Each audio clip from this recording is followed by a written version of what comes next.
sa kaliwang dibdib.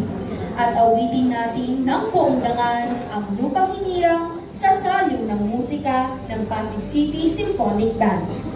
Mga kababayan, ang pambansang awit ng Pilipinas.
Manatili po tayong nakaharap sa ating bandila para sa panunumpa ng katapatan sa watawat ng Pilipinas na pangungunahan ni John Christopher C. Florendia, isa sa mga bata ng Bahay Aruga.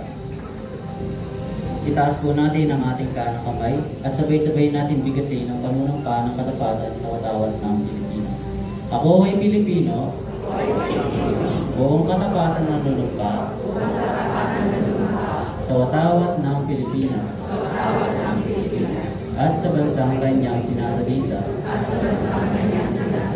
na may dangal at katarungan at kalayaan na ipinapakilos ng sambayanang makadiyos, makatao at makabansa. Po natin, Mayor Vico Soto. Magandang umaga sa ating lahat, Vice Mayor Dodot, sa ating Sangguniang Panlungsod, sa ating CSWDO, sa ating DepEd, isang makabatang buwan ng Nobyembre sa inyo. Maraming salamat sa mga maliliit na performers natin kanina. Nasaan na po ba sila? Maraming salamat. Palakpakan naman po natin yung mga performers. Hindi na po sila sa gilid. Congratulations po sa ating pamantasan ng Lungsod ng Pasig, sa mga atleta natin. Napakaganda ng performance at makikita po nitong nakarang taon ay talagang nag-level up ang ating sports program sa PLP. Makikita po yan at ngayon po isa na tayo sa malakas pagdating dun sa mga local colleges and universities. Pero di ako magsasawa sa aking paalala, lalo na sa ating mga student athletes.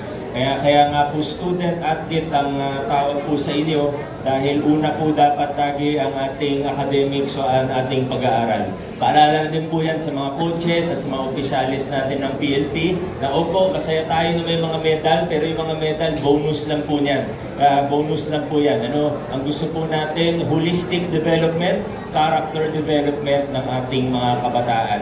Kaya kung magkaipitan, kailangan pumili ng isa lamang, academics o pag-aaral ang pipiliin natin, hindi yung sports. Bonus lang ito secondary lang po ang ating sports. Yan naman ang lagi nating paalala, hindi lang sa PLP, kundi sa lahat ng mga student athletes ng lungsod ng Pasig. At hindi lang po sa PLP o sa NCUAA ang may magandang balita, pati sa Batang Pinoy, maganda po ang balita natin.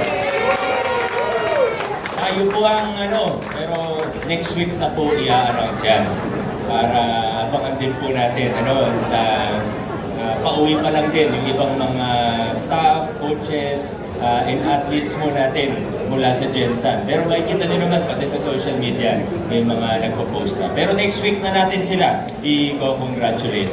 Ako po ay nagpapasalamat din sa lahat ng mga kasama na tumulong sa atin, lalo na sa ating mga miyembro ng Task Force Mundas, sa ating mga naka-check-in sa IMT, siyempre sa pamumuno po ng ating local civil registry, kina Ma'am Tess, kina Colonel Rigo na ating incident commander, at sa lahat po mula sa Peace and Order, TPMO, mga DRM staff na lahat. Hindi ko na isa-isahin. Alam niyo na kung sino kayo. Maraming salamat at naging maayos, mapayapa ang undas sa lungsod ng Pasig. Kahit ilan din yung mga sementeryo natin, umaabot po per day, para sa kaalaman po ng lahat, pag-undas, lalo na pag November 1, pero kahit October 31, November 2, umaabot po ng nasa 200,000 per day ang bumibisita sa sementeryo. Sa totoo, di ko nga alam kung gaano ka-accurate yung numbers na yan. Kasi mahirap din magbilang pag sa entrance. Siyempre, security yung una nating inaasikaso. Pero yung pagbibilang, umaabot din ng 200,000 plus siguro, baka low estimate pa po yun. Pero naging maayos, very minimal yung mga naging insidente, naging maayos yung mga nakaraang mga araw. Maraming salamat, at ganyan naman, pag team effort, nagiging mas maganda lagi ang resulta. Maraming salamat po. Happy Monday. Adjourn na po tayo.